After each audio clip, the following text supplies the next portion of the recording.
Class 10 subject mathematics और exercise 3.5 का प्रश्न संख्या थर्ड को इस वीडियो में हम पढ़ेंगे। ठीक है, निम्न रैखिक समीकरणों के युग्म को प्रतिस्थापन एवं वज्र गुणनखंड या फिर वज्र गुणन विधि से हल कीजिए। किस विधि को आप अधिक उपयुक्त मानते हैं?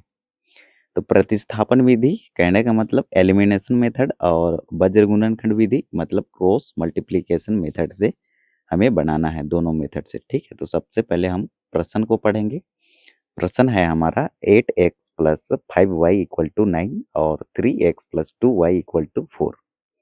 सबसे पहले हम प्रतिस्थापन विधि से हल करेंगे एलिमिनेशन मेथड से। ठीक है, तो ये 8x plus 5y equal to 9 इसे मानेंगे समीकरण फर्स्ट, और 3x plus 2y equal to 4 इसे मानेंगे समीकरण सेकेंड। अब प्रतिस्थापन विधि में क्या करते हैं, x का गुणांक या y का गुणांक को सबसे पहले बराबर करते हैं। ठीक है, उसको मल्टीप्लिकेशन करके, एक मिनट, प्रतिस्थापन में नहीं, विलोपन विधि में x का गुणांक या y का गुणांक को बराबर करते हैं। ठीक है, और यदि साइन सेम रहे तो हम लिखते हैं घटाने पर, फिर साइन चेंज करते हैं, और साइन अलग अलग रहे तो जोड़ने पर लिखते हैं और काटते हैं, वो विलोपन विधि में। मगर ये प्रतिस्थापन विधि में ऐसा नहीं करते हैं। सबसे पहले समीकरण फर्स्ट से लिखेंगे। ठीक है, ये वाला को 8x plus 5y equal to 9।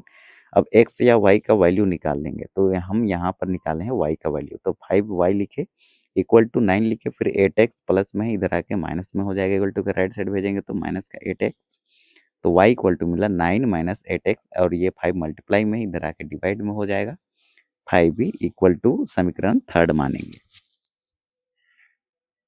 अब नेक्स्ट स्टेप में क्या करेंगे, अब y का वैल्यू मिल गया है तो y का मान समीकरण सेकंड में रखने पर, सेकंड में क्यों लिखे, क्योंकि फर्स्ट समीकरण से हम निकाले हैं y का वैल्यू। ठीक है, तो ये y का वैल्यू को फर्स्ट में नहीं सेकंड में रखेंगे। सेकंड में रखने पर तो सेकंड है हमारा 3x plus 2y equal to 4। यहाँ पर देख सकते हैं 3x plus 2y equal to 4, ये हमारा सेकंड इक्वेशन है। तो जहाँ जहाँ जहाँ पर y है ना, y की जगह पे लिखेंगे 9 माइनस 8x अपन में 5। ठीक है, एक्स वाई की जगह लिखेंगे 9 माइनस 8x अपन में 5। तो देखो यहाँ पर लिखेंगे 3x प्लस 2, और y की जगह पे लिखे 9 माइनस 8x अपन 5 इज इक्वल टू 4। क्लियर है? अब देखो ये इसके नीचे में मैं 1 लिख सकता हूँ, या फिर इसको पहले ये 3x को लिखे प्लस लिखे, 2 का मल्टीप्लाई 9 से तो 18, 2 का मल्टीप्लाई 8 से किए तो 16, और ये x और इक्वल टू 4 तो रहेगा हमारा। अब इसके नीचे में 1 छिपा है 3x के नीचे में। ठीक है, तो 1 और 5 का एलसीएम लेंगे, तो एलसीएम में लघुत्तम समावर्तीय में 5 मिलेगा। अब 5 को डिवाइड करते हैं हर से, तो हर काटेगा 5 बार, 5 का मल्टीप्लाई ये क्वोशिएंट मिला भागफल, भागफल का मल्टीप्लाई करते हैं न्यूमरेटर से, अंश से, तो ये 3x से होगा, तो 5 दिया 15x होगा, प्लस ये वाला प्लस लिखे।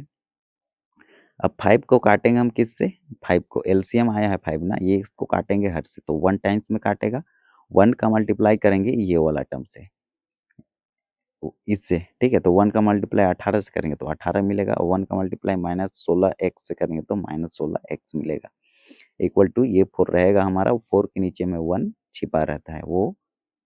ठीक है, तो देखो अब क्या करेंगे, अब इसकी जब भी अंश और हर में रहे तो इसकी क्रॉस मल्टीप्लाई होती है। ठीक है, तो 1 का मल्टीप्लाई करेंगे 15x प्लस 18 माइनस 16x से, तो यही चीज मिलेगा। ठीक है, यहाँ हालांकि इसको ऐसे ऐसे समझो, यही चीज मिलेगा। ठीक है, तो इसको सोल्व करो। ठीक है, तो देखो x और x कॉमन लिए, x और माइनस 16 और प्लस 15, माइनस 16 प्लस 15 क्या होगा, माइनस का 1, इसको नहीं लिखते हैं, आप लिख भी सकते हैं। ठीक है, ये x का गुणांक -1 छिपा रहता है, और ये प्लस का 18 लिखे, और इसका मल्टीप्लाई इससे करेंगे तो ये 5 चौके 20। क्लियर है? तो यहाँ पर देखो क्या हो जाएगा, माइनस का x इक्वल टू ये 20 को लिखे, और प्लस का 18 को इक्वल टू के राइट साइड भेज देंगे तो माइनस का 18 होगा, तो 20 में 18 घटा देंगे तो 2 मिलेगा। अब तो हम लिख सकते हैं x is equal to minus का 2। अब देखो इसका गुणांक -1 छिपा है ना, तो यदि हम -1 इक्वल टू 2 है, तो देखो -1 मल्टीप्लाई में है, तो ये इक्वल टू के राइट साइड भेजेंगे तो क्या होगा, 2 के डिवाइड में आ जाएगा -1। ठीक है, तो हम लिख सकते हैं x इक्वल टू माइनस का 2, और इसके नीचे 1 छिपा रहता है, ठीक है। तो x इक्वल टू मिला हमें 2। अब हमें चाहिए y का वैल्यू। तो y का वैल्यू कैसे फाइंड करेंगे? तो देखो y का वैल्यू फाइंड करने के लिए हम x का मान समीकरण थर्ड में रखने पर, अब समीकरण थर्ड हमारा क्या है? तो यहाँ पर देखो y इक्वल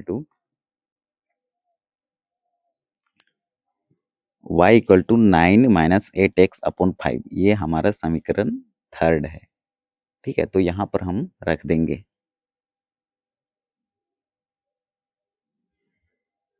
तो y equal to 9 minus 8x upon में 5, तो 9 माइनस 8 मल्टीप्लाई में x का वैल्यू -2 हम फाइंड किए, तो ये बनेगा हमारा अपॉन में 5 हमारा रहेगा। अब इसकी 9 माइनस में फिर 8 दूना 16 -16 अपॉन में 5 equal to 9 minus into minus क्या होगा प्लस, तो 25 बटा के नीचे 5, तो 5 25 को काटेगा 5 बार में।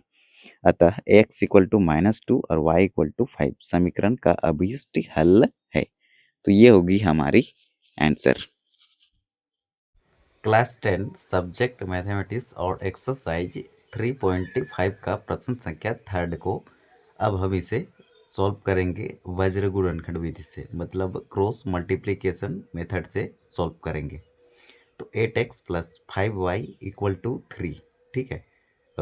8x plus 5y equal to 9 है और 3x plus 2y equal to 4। तो हम इसे वज्र गुणनखंड विधि से सॉल्व करेंगे। तो 8x plus 5y equal to 9 और 3x plus 2y equal to 4, इसे मानेंगे समीकरण फर्स्ट, इसे मानेंगे समीकरण सेकंड। अब हम इसे क्या करेंगे? तो अब हम इसे एक मिनट, a1 b1 और c1 यहाँ पर 9 हो जाएगा। एक मिनट, b1 c1 का वैल्यू माइनस का 9 होगा, ये -3 नहीं होगा।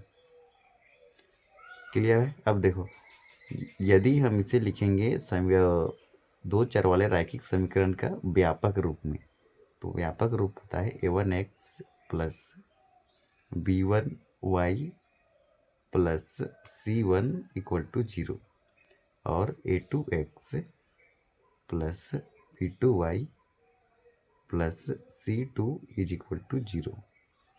तो देखो, ये प्लस का 9 को इक्वल टू के लेफ्ट साइड लाएंगे तो माइनस का 9 होगा, ठीक है। और ये प्लस का 4 को इधर लाएंगे तो माइनस का 4 होगा। तो समीकरण फर्स्ट में x का गुणांक जो होगा a1 होगा और y का गुणांक b1 होगा और c का गुणांक हो जाएगा हमारा समीकरण फर्स्ट का कांस्टेंट टर्म। अब हम इसे लिखेंगे x y और ये 1, ठीक है। अब इस क्रॉस मल्टीप्लिकेशन इसलिए कहते हैं क्योंकि यहाँ क्रॉस मल्टीप्लाई होती है। तो सबसे पहले b1 और b2 को लिखो, b1 और b2, इसके बाद c1 c2 को, c1 c2, इसके बाद ये वाला a1 और a2 को, a1 a2, इसके बाद फिर से ये b1 और b2 को लिखेंगे, फिर इसकी क्रॉस मल्टीप्लाई कर लेंगे, ठीक है। तो x लिखे, ये वाला x को। अब देखो, x के नीचे में इसको और इसको मल्टीप्लाई किए और बीच में माइनस लगेगा और इसका मल्टीप्लाई इससे करेंगे, ठीक है। b1 का वैल्यू यहाँ देख लीजिएगा और c2 का वैल्यू यहाँ देख लीजिएगा, b2 का वैल्यू यहाँ है और c1 का वैल्यू यहाँ है, ठीक है। तो ये मिल जाएगा हमें। और y इक्वल टू इसका मल्टीप्लाई इससे, इसका मल्टीप्लाई इससे, बीच में माइनस, इसका मल्टीप्लाई इससे, बीच में माइनस और इसका मल्टीप्लाई इससे करेंगे तो ये मिलेगा। अब देखो, अब हम इसे लिखेंगे x डिवाइड में लिखेंगे, इसका मल्टीप्लाई इससे करेंगे तो हमें 5 माइनस 4 मिलेगा, माइनस का साइन, और b2 का मल्टीप्लाई c1 से करेंगे तो 2 माइनस 9 होगा, इसका मल्टीप्लाई इससे, बीच में माइनस, और इसका मल्टीप्लाई इससे करेंगे तो -4 मल्टीप्लाई में 8 और 1 रहेगा हमारा बटा के नीचे में। इसका मल्टीप्लाई इससे करेंगे 8 माइनस 2, माइनस का साइन, और a2 का मल्टीप्लाई b1 से करेंगे तो 3 माइनस में 5 होगा। अब देखो, ये 5 चौके 20, माइनस का 20, माइनस का साइन, और ये 2 9 18, माइनस का 18, ठीक है। और ये माइनस, तो ये माइनस इंटू माइनस मिलके हो गया प्लस का 18, और ये प्लस इक्वल टू रहेगा y बटा के नीचे में ये 9 तिया 27, ठीक है, माइनस का 27, और ये माइनस इंटू माइनस प्लस हो गया, और 8 चौके 32 इक्वल टू, देखो 8 दूना 16, माइनस में 5 तिया 15, 16 में 15 घटाएंगे तो 1 बचेगा। अब देखो, ये मिला x अपॉन -2, y अपॉन में 5 इक्वल टू 1 अपॉन 1। अब क्या करेंगे, ये x अपॉन -2 को इसके इक्वल करेंगे, फिर इसको इसके इक्वल करेंगे। मतलब ये जो है ना इसके इक्वल भी होगा, इसके इक्वल भी होगा। इसके इक्वल होगा तो क्रॉस मल्टीप्लाई होगा तो x की वैल्यू -2 आ जाएगी, और यहाँ पर क्रॉस मल्टीप्लाई होगा इससे तो y की वैल्यू 5 आ जाएगी। और हम प्रतिस्थापन विधि से भी हल किए थे तो वही आया था। ठीक है, x का वैल्यू -2 देख सकते हैं, x का वैल्यू -2 और 5 का वैल्यू 5, और इधर भी हमारा वही आया है, x का वैल्यू -2 और 5 का y का वैल्यू 5। तो ये होगी हमारी आंसर।